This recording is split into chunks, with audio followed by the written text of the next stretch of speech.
కాళేశ్వరం వచ్చినప్పుడు కూడా నేను చెప్పాను, మీరు కట్టుకుంటున్నారు, ఇట్స్ ఓకే, ఎప్పుడు కూడా నేను అబ్జెక్ట్ చేయలేదు. పై నుండి వాటర్ వాడుకుంటే నష్టమా, కింద నుండి వాటర్ వాడుకుంటే నష్టమా అండి? ఇది సముద్రంలో పోయే నీళ్ళు, వేస్ట్ అయ్యి సముద్రంలో పోతుంది. మీరు ఎక్కడ వాడుకుంటున్నారు? పైన నుంచి మీరు ఆ నీళ్లు వాడకపోతే ఎక్కడికి వస్తుంది? వీడికి వస్తుంది.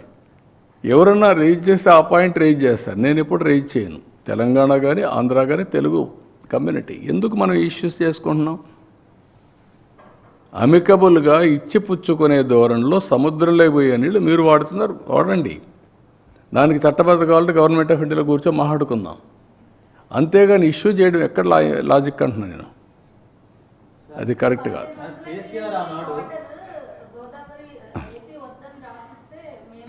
అదేమ్మా, ఎవరికెవరు రాసిస్తారు? కరెక్ట్ కాదు. ఆర్గ్యుమెంట్ ఏదైనా చేయొచ్చు, అంటే చట్టం కానీ న్యాయం కానీ అందరికీ సమానంగా ఉంటాయి. మనం కొట్లాడుకుంటూ వచ్చే లాభం. నేను ఎందుకు కొట్లాడలేదు? తెలంగాణ పైన ఎప్పుడైనా గొడవ పడ్డానా? వై? నా థియరీ ఒకటే, గొడవ పడితే ప్రజల్ని మభ్య పెడుతున్నాం మనం. మభ్యపెట్టి మోసం చేయడం లేకుంటే మభ్య పెట్టడం మనకు లాభం లేదు. ఓకే, ఆంధ్రప్రదేశ్ కోసం హైదరాబాద్ డెవలప్ చేశాను నేను, అందరూ యాక్సెప్ట్ చేస్తున్నారు, బైఫర్కేషన్ అయ్యింది, తెలంగాణకి వెళ్ళింది. ఇప్పుడు ఇంకా నేను గొడవ పెట్టుకుందానికి వచ్చేటేంటి? కాబట్టి వాళ్ళే బాగుపడుతున్నారు. నా ఒక రాజకీయ నాయకుడిగా నేను చాలాసార్లు చెప్పాను, నాకు ఒక తృప్తి. ఏం తృప్తి? నేను క్రియేట్ చేసిన ఎకో సిస్టమ్ బాగా పనిచేసి సంపద సృష్టించి తెలుగు జాతి బాగుపడతా ఉంది. హైదరాబాద్ వల్ల 75% తెలంగాణకు ఆదాయం వస్తుంది, 75% ఇన్కమ్, 67% సర్వీస్ సెక్టర్, నాలెడ్జ్ ఎకానమీలో. ఎట్లొచ్చింది? ఆ రోజు చేసిన ఫౌండేషన్ 25 ఏళ్ళలో వచ్చింది. Highest per capita income in the country Telangana even today. అదే మరి జిఎస్టిపిలో highest contribution GST Telangana. Why? That is the economy I visualized, I created. ఈరోజు ఎప్పుడు కూడా నేను మాట మాట్లాడానా? కాదు. వాళ్ళు ఎంజాయ్ చేస్తున్నారు, ఐఎమ్ వెరీ హ్యాపీ. ఒక రాజకీయ నాయకుడు ఏం కోరుకుంటాం? మన వల్ల లాభం పొందాలి, మనం చేసిన పని వల్ల ఫలితాలు వస్తే అది ఒక సాటిస్ఫాక్షన్. ఇక్కడ అమరావతి ఒకప్పుడు చెప్పేవాడు, నేను హైదరాబాద్ కట్టినప్పుడు నేను నాకు ఉద్యోగం కోసం కట్టానా? ఇక్కడ అమరావతి కట్టాం, కడితే నాకు ఉద్యోగం కోసం కడుతున్నావా? రేపు తరాలకి, భావి తరాలకి, భవిష్యత్తు కోసం.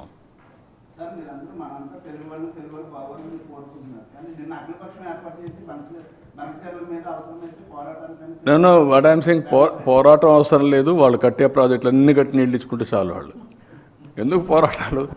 దేనికోసం పోరాటం? మీరు కట్టండి, ప్రాజెక్టులు కట్టి నీళ్ళు తీసుకోండి. ఎవరు తిన్నారు? గోదావరి నీళ్ళు ఉన్నాయి, మీరు వాడుకోండి, ఇక్కడ వాడుకుంటారు. కృష్ణాలో ట్రిబ్యునల్ ఉంది, ఆ మాట నేను చెప్పాను. రేపు పోతాం, ఢిల్లీలో కూర్చుంటాం, మాట్లాడుకుంటాం. వాళ్ళు నేను అబ్జెక్ట్ చేస్తే కదా నువ్వు కట్టుకోవద్దని. సార్,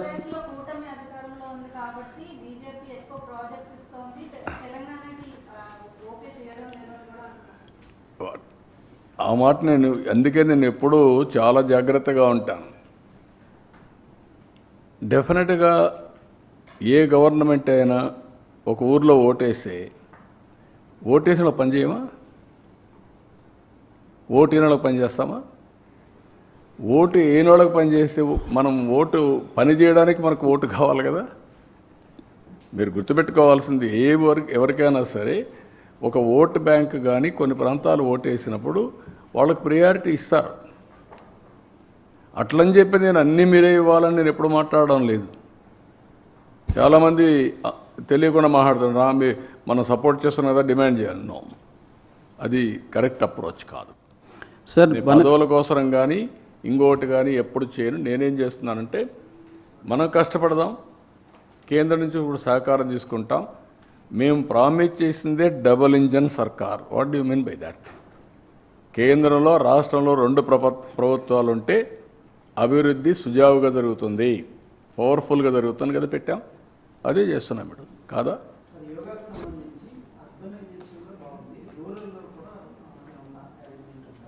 అన్ని ఊర్లో పెట్టాం.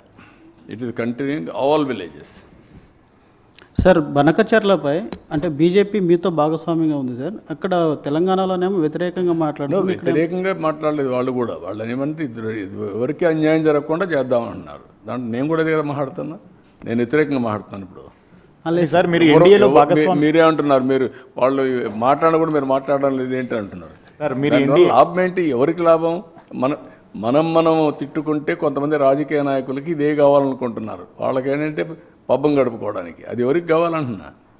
అందరం కలిసి రాష్ట్రాన్ని పోటీపడి డెవలప్ చేద్దాం. తెలంగాణ నెంబర్ 1లో ఉండాలా, ఆంధ్ర నెంబర్ 1లో ఉండాలా. రేపు 20 ఏళ్ళ తర్వాత కూడా ప్రపంచంలో తెలుగు కమ్యూనిటీ నెంబర్ 1గా ఉండాలా. దానికోసం పనిచేయండి. I will very happy.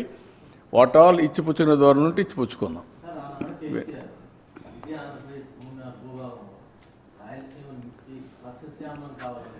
నేను ఇప్పుడు కాదమ్మా, నేను వ్యక్తుల గురించి మాట్లాడను. నా ఉద్దేశం అది కాదు. పార్టీల గురించి మాట్లాడను. ఇష్యూ గురించి చెప్తున్నా. అందరం కలిసి తెలుగు జాతిని ఆకాశం వైపు నడుపుదాం, తీసుకెళ్దాం. మీరు ఫైట్ చేయండి, మీరు ఎంపవర్ చేయండి. ప్రపంచమే హద్దుగా చేసుకొని అభివృద్ధి చేద్దాం.